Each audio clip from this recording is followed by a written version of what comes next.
Hi everyone, it's Costin again. As you can see, I'm not at the office. I'm in Olympia Park with my daughter, taking a nice walk this Sunday. Nevertheless, I wanted to give you the latest updates on the practice.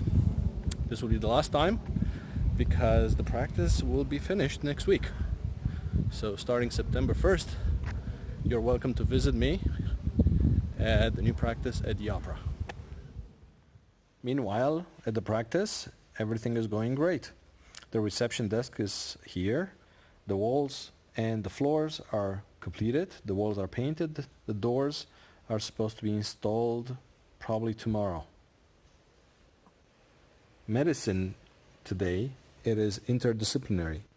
It is all about teamwork. It's about people working together, using their specific knowledge in such a way that the patient receives the best of everything.